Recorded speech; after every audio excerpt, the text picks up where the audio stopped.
అందరికీ నమస్కారం. మన దేశంలో ఒక క్రైస్తవునిగా మనకున్న హక్కులేంటి? ఒకవేళ ఎప్పుడైనా వేధింపులెదురైతే భయపడిపోకుండా చట్టం మనకు ఇచ్చిన జ్ఞానంతో ధైర్యంగా ఎలా స్పందించాలి? ఈరోజు మనం దాని గురించే స్టెప్ బై స్టెప్ వివరంగా తెలుసుకోబోతున్నాం. సామెతల్లో చెప్పినట్టు బాలుడు నడవవలసిన త్రోవలు అతనికి బోధించుము. చూడండి, సరైన మార్గదర్శకత్వం ఎంత ముఖ్యమో ఈ మాట చెబుతోంది.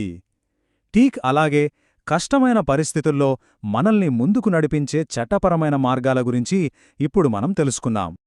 ఈ విశ్లేషణ ముఖ్య ఉద్దేశం ఏంటంటే, మనలో భయాన్ని పోగొట్టి దాని స్థానంలో జ్ఞానాన్ని నింపడం. మన రాజ్యాంగం మనందరికీ కొన్ని రక్షణలు కల్పించింది. వాటిని ఎలా వాడుకోవాలి, వాటిని అర్థం చేసుకుని ఒక స్పష్టమైన ప్లాన్తో ఎలా ఉండాలి అన్నదే ఇక్కడ మనం చూడబోయేది. సరే, ఇక మొదటి విభాగానికి వద్దాం. ఒకవేళ దాడిలాంటిది జరిగితే వెంటనే మనం ఏం చేయాలి, ఎలా స్పందించాలి? చూడండి, ఎలాంటి సంఘటన జరిగినా అన్నింటికంటే ముఖ్యమైనది మన భద్రత. ఫస్ట్ ప్రియారిటీ అదే. ముందు మనల్ని మనం ఒక సేఫ్ ప్లేస్కి తీసుకెళ్లాలి. ఆ తర్వాత వెంటనే చేయాల్సిన మరో కీలకమైన పనేంటంటే సాక్ష్యాలను సేకరించడం. ఎందుకంటే చట్టపరంగా ముందుకెళ్లాలంటే ఆధారం చాలా ముఖ్యం గదా. సరే, సాక్ష్యాలు అన్నాం కదా, ఎలాంటివి సేకరించాలి? ఒక కేసు బలంగా నిలబడాలంటే జరిగిన సంఘటనకు సంబంధించిన ఫోటోలు, వీడియోలు చాలా ముఖ్యం. ఒకవేళ ఏమైనా గాయాలైతే హాస్పిటల్ రిపోర్ట్లు తప్పనిసరి. అలాగే సోషల్ మీడియాలో ఏవైనా బెదిరింపులొస్తే వాటి స్క్రీన్షాట్లు. ఇలా ప్రతి చిన్న ఆధారం కూడా మన కేసుకు బలాన్నిస్తుందన్నమాట.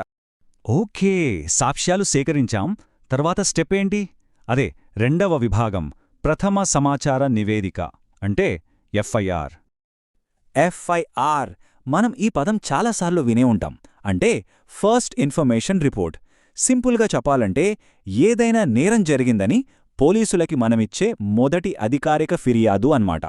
ఇది చట్టపరమైన ప్రాసెస్కి మొదటి మెట్టులాంటిది. ఎఫ్ఐఆర్ ఫైల్ చేయడం అనేది ప్రతి పౌరుడి హక్కు. ఇది గుర్తుంచుకోవాలి. మరి ఈ ఎఫ్ఐఆర్ ఎలా ఫైల్ చెయ్యాలి?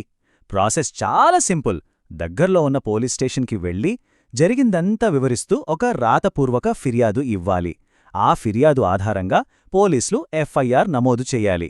ఇక్కడొక ముఖ్యమైన విషయమేంటంటే, ఎఫ్ఐఆర్ కాపీని ఉచితంగా తీసుకోవడం మన హక్కు.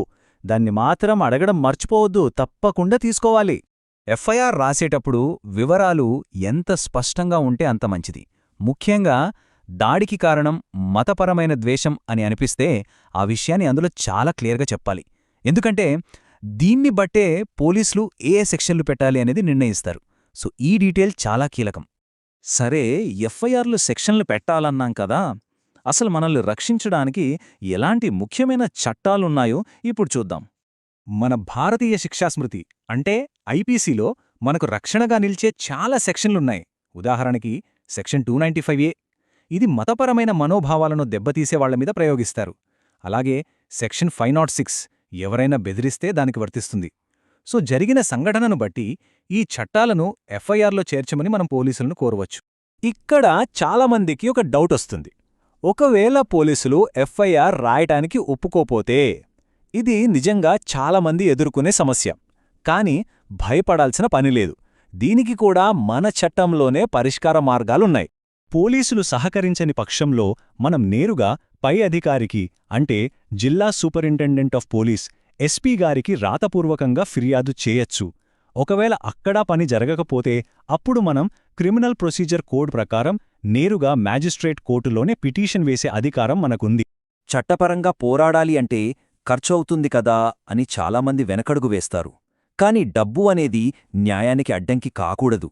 అందుకే ఉచిత న్యాయ సహాయం ఎలా పొందవచ్చో ఇప్పుడు మనం 4వ విభాగంలో చూద్దాం. ఈ నంబర్ 15-16 చాలా చాలా ముఖ్యమైనది. ఇది నేషనల్ లీగల్ సర్వీసెస్ అథారిటీ, అంటే నాల్సా వాళ్ల free legal aid help line. మీకు ఏదైనా న్యాయ సలహా కావాలన్నా లేదా మీ తరఫున వాదించడానికి ఒక లాయర్ కావాలన్నా సరే ఈ నంబర్కు కాల్ చేస్తే చాలు. ఒక విషయం గుర్తుంచుకోవాలి, న్యాయం పొందడం అనేది కొందరికే పరిమితమైనది కాదు. అది మన అందరి హక్కు.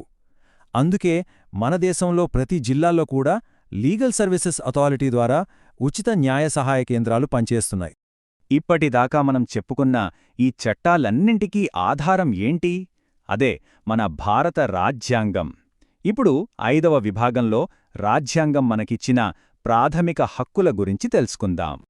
చూడండి, ఆర్టికల్ 25 మనకి నచ్చిన మతాన్ని స్వీకరించే స్వేచ్ఛను ఇస్తుంది.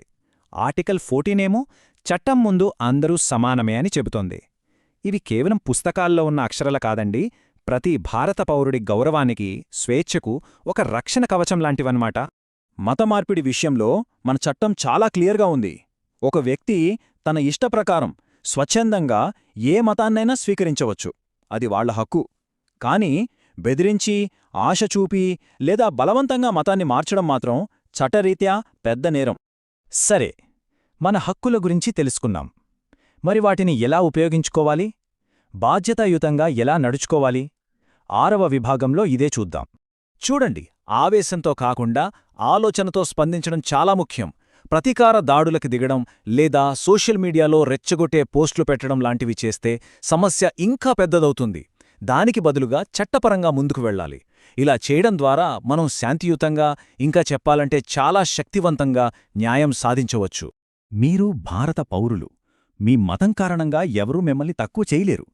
ఈ ఒక్క మాట మనందరం ఎప్పటికీ గుర్తుంచుకోవాలి. మన హక్కులు, మన రాజ్యాంగం మనకిచ్చిన హామీ. చివరగా, సమాధానపరుచువారు ధన్యులు అని బైబిల్లో ఉంది.